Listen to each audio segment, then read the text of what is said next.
Assalamu alaikum warahmatullahi wabarakatuh. I welcome all of my friends and students for environmental classes.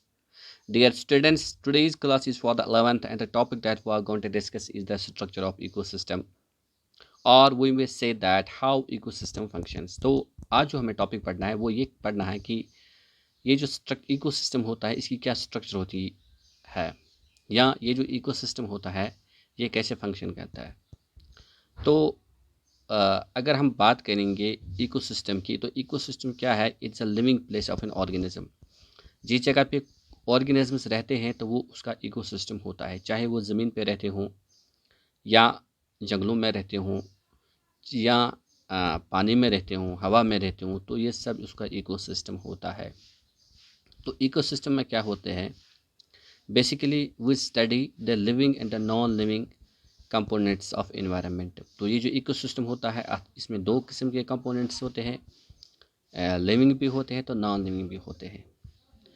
तो non living को हम बाद में discuss करेंगे, पहले हम देखेंगे लिविंग कंपोनेंट्स। तो इकोसिस्टम में लिविंग कंपोनेंट्स होते हैं, इसमें प्लांट्स आते हैं, तो एनिमल्स आते हैं, प्लांट्स आते हैं। तो ये जो प्लांट्स और एनिमल्स होते हैं इनकी अलग अलग स्पीसीज़ होती है, वैरायटीज़ होती है। तो ये जो स्पीसीज़ आपस में कंबाइन होती है तो ये बनाती है कम्युनिटीज़ होती हैं। तो ये जो इकोसिस्टम होता है इसमें मुख्तलिफ़ किस्म की कम्युनिटीज़ होती है, चाहे प्लांटों की कम्युनिटी अलग होती है, प्लांटों की अलग अलग स्पीसीज़ होती है, उनकी अलग अलग कम्युनिटी होती है।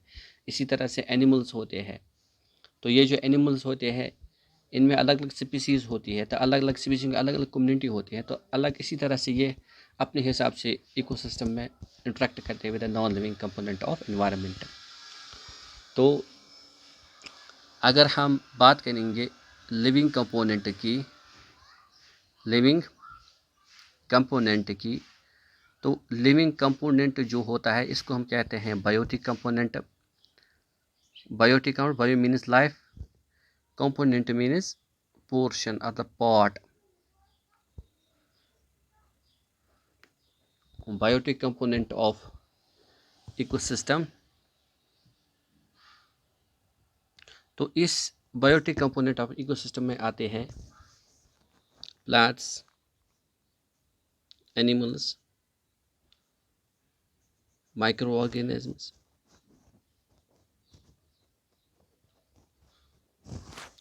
तो ये जो इकोसिस्टम होता है इसमें तीन तरह के ऑर्गेनिजम्स होते हैं जो फंक्शन के लिहाज से इम्पोर्टेंट हैं। तो सबसे पहले जो होते हैं on the base of function, इसमें तीन तरह के ऑर्गेनिजम्स होते हैं। सबसे पहले होते हैं प्रोड्यूसर्स। तो ये जो प्रोड्यूसर्स होते हैं ये मोस्टली ग्रीन प्लांट्स होते हैं, green plants and some animals.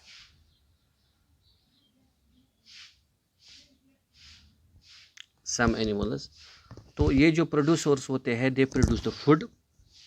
तो ये क्या करते हैं? फूड प्रोड्यूस करते हैं। तो फूड कैसे प्रोड्यूस करते हैं? With the help of sunlight. क्योंकि इनकी जो बॉडी होती है इसमें क्लोरोफिल होता है। तो क्लोरोफिल की वजह से ये सनलाइट ट्रैप करते हैं और विद द हेल्प ऑफ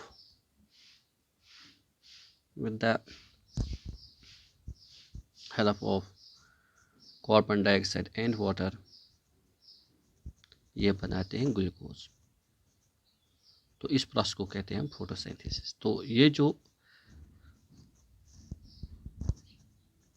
इसका मतलब ये है कि ये जो प्रोड्यूसर्स होते हैं ये मोस्टली ग्रीन प्लांट्स होते हैं, ये फूड प्रोड्यूस करते हैं।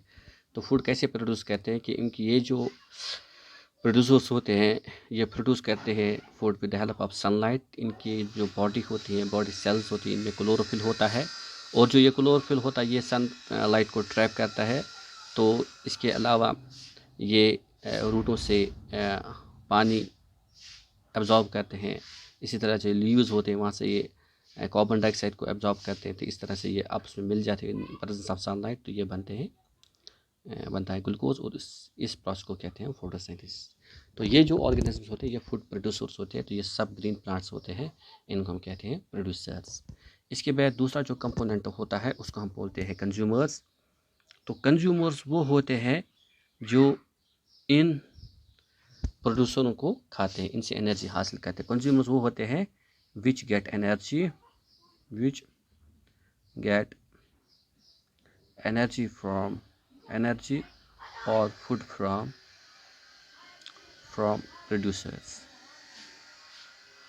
तो इनको कहते हैं हम कंज्यूमर्स, इनको कहते हैं हम कंज्यूमर्स। तो इनकी ये जो कंज्यूमर्स होते हैं इसकी भी किस्में होती है। एक होती है प्राइमरी कंज्यूमर्स।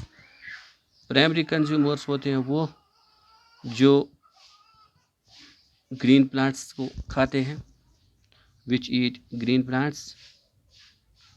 तो ये ईट करते हैं ग्रीन प्लांट्स। इसके बाद होते हैं प्राइमरी कंज्यूमर्स, इस पर सेकेंडरी कंज्यूमर्स। सेकेंडरी कंज्यूमर्स वो होते हैं जैसे कि गोट है, शीप है, काव है। सेकेंडरी कंज्यूमर्स वो कंज्यूमर्स होते हैं which feed on primary consumer, जो प्राइमरी कंज्यूमर पे फीड करते हैं, तो इनको हम बोलते हैं सेकेंडरी कंज्यूमर्स, इनको हम बोलते हैं सेकेंडरी कंज्यूमर्स। तो जैसे कि फॉर एग्जांपल है फॉक्स है, हाइना है,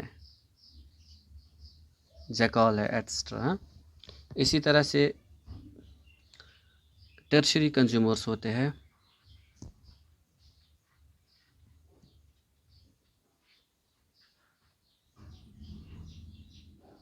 तो टर्शरी कंज्यूमर्स वो कंज्यूमर्स होते हैं which feed on secondary consumers. तो ये क्या कहते हैं, फीड ऑन सेकेंडरी कंज्यूमर्स।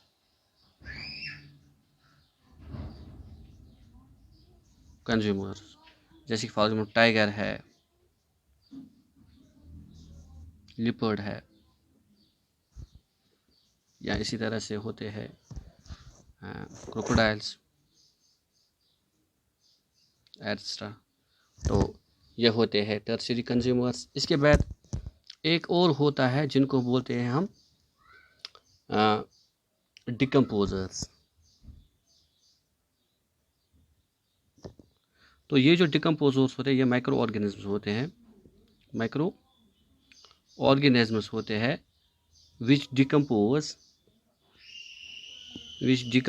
ये डिकम्पोज करते हैं, डिकम्पोज डेड बॉडीज ऑफ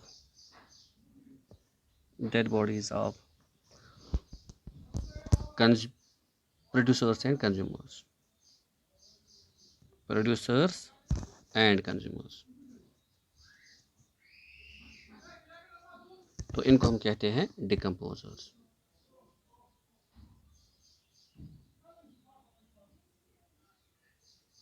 इनको कहा जाता है डिकम्पोजर्स। तो आज हमने पढ़ा स्ट्रक्चर ऑफ इकोसिस्टम। तो अब इसके अलावा हमें पढ़ना है non living component of ecosystem, तो वो हम डिस्कस करेंगे। इसके अलावा जो इकोसिस्टम होता है इसमें एबायोटिक कंपोनेंट होता है। तो ये जो एबायोटिक कंपोनेंट होता है इसको बोलते हैं non living component of ecosystem, non living component of ecosystem. तो इसमें क्या आता है, इसमें आता है क्लाइमेट आता है, सनलाइट आती है, इम्पोर्टेंट है सनलाइट। इसी तरह से है वाटर, आयर होता है। तो ये जो कुछ चीज़ें होती है जो नॉन लिविंग होती हैं, इसी तरह से हमारा जो लिथोस्फीयर है, लिथोस्फीयर होता है। तो ये जो रिसोर्सेस होते हैं या अर्थ होती है, तो ये इम्पोर्टेंट कॉन्स्टिट्यूएंट हैं, किस में आते हैं, non living abiotic component of environment. इसमें आता है climate, sunlight, water, air, lithosphere.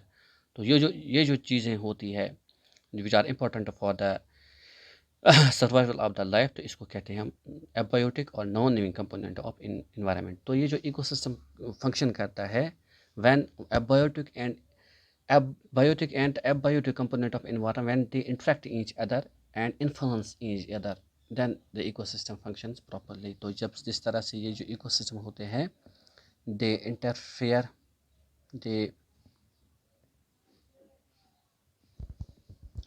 they are interdependent. ये interdependent होते हैं, interdependent and influence each other, influence each other, तो एक दूसरे को ये असर करते हैं. Thank you my dear friends for watching me.